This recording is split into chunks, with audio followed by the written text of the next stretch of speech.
Monsieur le président assemblée monsieur le premier ministre mboolem député maa ngi leen di nuyu bu baax di wax monsieur le premier ministre rupture am na Sénégal parce que c'est la première fois ma gis déclaration politique générale ka koy def sol garam mbubb maa ngi la ciy gërëm bu baax c'est la première fois itam ma gis ñuy def déclaration politique générale ñu ne nañ ko dagg dem julli ji loolu tamit ñu ngi la ciy gërëm di la gërëm tamit ci dundalaat ji nga dundal Caaroy 44 loolu tamit képp kuy der gu ñuul mi ngi la ciy gërëm mais nag di la sant tamit ci jël gi nga jël Cheikh Ahmadou Bamba Khadim Rasoul màggal ko bañ koy jàngalee ci école yi loolu tamit ñoo ngi la ciy gërëm di wax nag Pastef les patriotes seen waa ji du cuune sénégalais sénégalaise seen premier ministre bii du come parce que nag discours am bi mu ko waxee ba léegi opposant bu ma xool yaa ngi nelaw fi nga toog parce que nag seen yalwaan daa këpp ndax discours boo xam ne wax dëgg yàlla laal na fépp ci xam-xam rek la ko teg kon am nañ yaakaar bu baax dina wuute lool nag ak le 3 février 2003 Idrissa Seck defoon na fii déclaration politique générale di wax ba timis liñ jàppoon ci waxam mooy dinaa jàppale góorgóorlu xeex njublan teguñu ci dara ñu jàpp ko ci njublan kii nag bu soobu yàlla dana wuuteeg moom ndax damay wax ne làmmiñ wu dul fen cër yu dul mooy xel mu sell mu dul gaaw a juum moo ciy sax te suñu référentiel bi ñu am ci di guy nga xam ne mooy vision prospective bu 2050 kenn mësul gis kuy jaay mat ñu ne mattum guy lay jaay kenn mësul gis ku tëdd ci lal ñu ne lalub guy la tëdd wala buntub guy moom suñ borom da koo seppi ci garab yi def ko garab dong la mën a doon kon suñ projet bii àgg rek la mën a def ak réussir mënut a def leneen insha allahu taala di la ñëw nag di wax ci situation entreprise yi nekk Sénégal muy entreprise locaux yi ku ne xam na ne entreprise nationale internationale yi dañuy ñëw Sénégal ubbi fi entreprise ba noppi di leb FONSIP te loolu vraiment jaaduwut Lat Joor daana wax gandu tabax waaye damay wax ne gandu leb loolu moom économie patriotique bi nga wax léegi patriote économie bi nga wax vraiment dàqonte na ak fonds yi état yor ñu koy lebal ay entreprises étrangères loolu moom na dakk problème mu sous-traitance tamit dafa am muy jël ab entreprise étrangère ñëw sous-traité leen ba pare daw ak xaalis ba nañuy fay entreprise nationale yi ci source ba développement durable gaz am na Sénégal te am na ay doomu Sénégal yoo xam ne mën nañ jël auto essence même pas 2 heures de temps ñu monté ci benn appareil muy dawee gaz def nañ benn station sax fii ci Bargny jàpp naa ne ñooñu ku leen jàppale danañ mën a tijji ay station yu bari te fooy dem 30 000 boo amee 10 000 francs da nga dem mën nañ ko ci dëkk village yi mën ko ci lu mel ne ay courant tamit mën nañ ko ci utiliser vraiment loolu bëggoon naa nga jàppale doomu Sénégal yooyu parce que dinañu dimbali environnement bi bu oto yëpp di dawee gaz parce que gaz bi moo gën a moyen 60% bu dee courant tamit moo gën a moyen 60% donc suñ ko dee def yaakaar naa ne pollution bi dina normal te loolu dafay am résultat ci développement durable su loolu jàllee nag baykat yi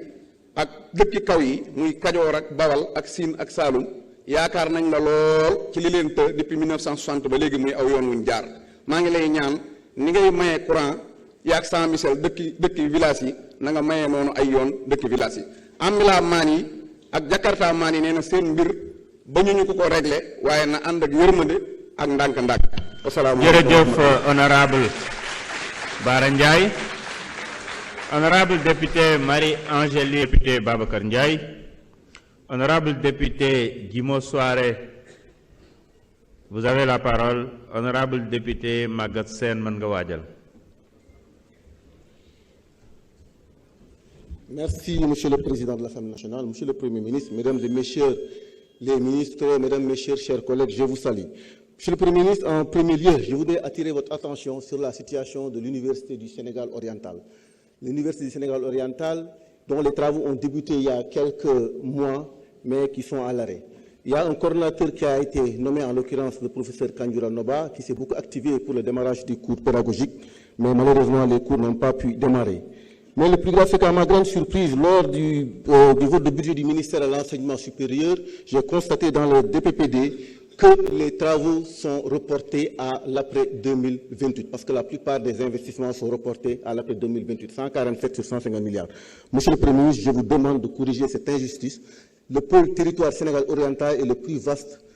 du Sénégal et mérite aujourd'hui d'avoir un établissement public d'enseignement supérieur. C'est le seul pôle territoire qui n'en dispose pas.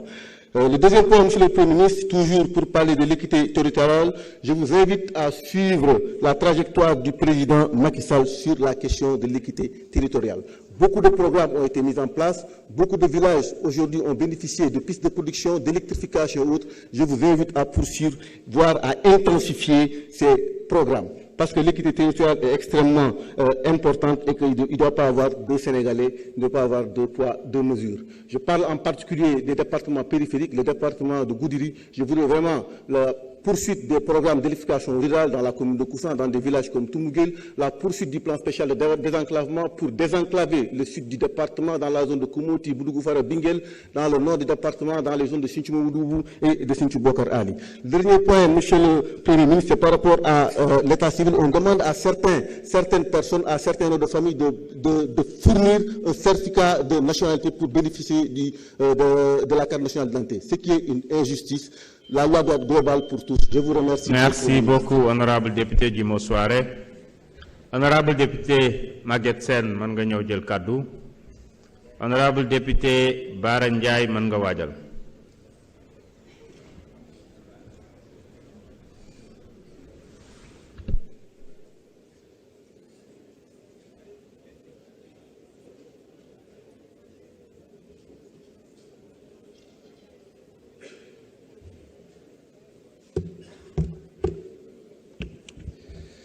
Monsieur le Président de l'Assemblée nationale, Monsieur le Premier ministre, Mesdames et Messieurs les membres du gouvernement, chers collègues députés. Monsieur le Premier ministre, dama bëggoon intervenir sur ressources yi jógee ci hydrocarbures yi. Budget 2025 bi 72 milliards moom lañ ci programmé pour jëlee ko ci pétrole bi dugal ko ci budget bi. Conformément à la loi 2022-09 du 19 avril 2022, effectivement, on a très bien respecté les taux. Fonds de stabilisation 14 milliards, Fonds intergénérationnel 7 milliards, budget général 50 milliards.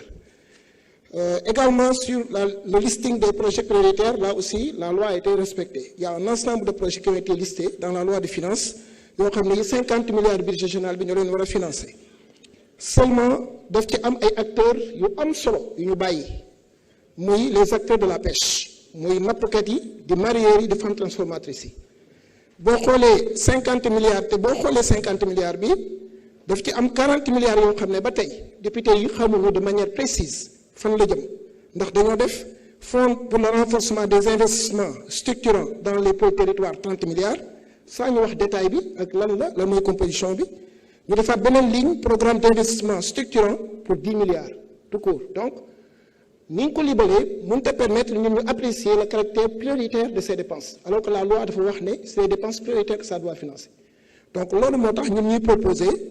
à ce que ñu jël ci montant wu 40 milliards boobu bu fekkee mën na nekk pour financer ko les acteurs de la pêche ci ñu nekk Ndar Kayar département de Rufisque département de Mbour Jifeer Kafountine ba Cap Skirring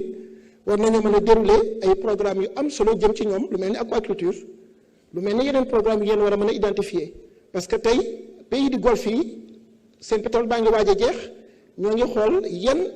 économie en tout cas alternative lañ war a développer bu seen pétrole bi jeexee donc ñun waruñu xaar ba pétrole bi di waaj a jeex ñuy def loolu dès maintenant lañ ko war a tàmbale te yaakaar naa ne aquaculture bu ñu ko développé def ay ferme aquacole ci plage yooyu mu tudd dina doon activité buy am solo yoo xam ne dina mën a jariñ les acteurs mais de manière générale monsieur le Premier ministre. Équité sociale et territoriale dafa sooxe ci réew mi Saraya élèves Saraya yi waruñu woon a jënd ay fournitures scolaires alors que ay tonnes or la ñuy exploité ci seen suuf Popenguine Ndayane ñu fa nekk te indemnisé wuñ leen ñu indi fa port bu toll noonu te gisuñu seen bopp muy waa dëkk ba fu mel ni commune de Diass Kirène nekk fa am ay dëkk yoo xam ne amuñu ay château d'eau amuñu eau potable je crois que loolu moo tax ñun ñuy proposer à ce que dans le programme du gouvernement chaque ministère am un programme équité territoriale et sociale ministère des collectivités territoriales kese waru ko jël en charge mais tous les secteurs ci gouvernement bi dañu war a am un programme équité territoriale et sociale merci beaucoup. jërëjëf honorable Maguette Sène Honorable député Bara Ndiaye, vous avez la parole. Honorable Marie-Angélique Mame Selbé Diouf se prépare.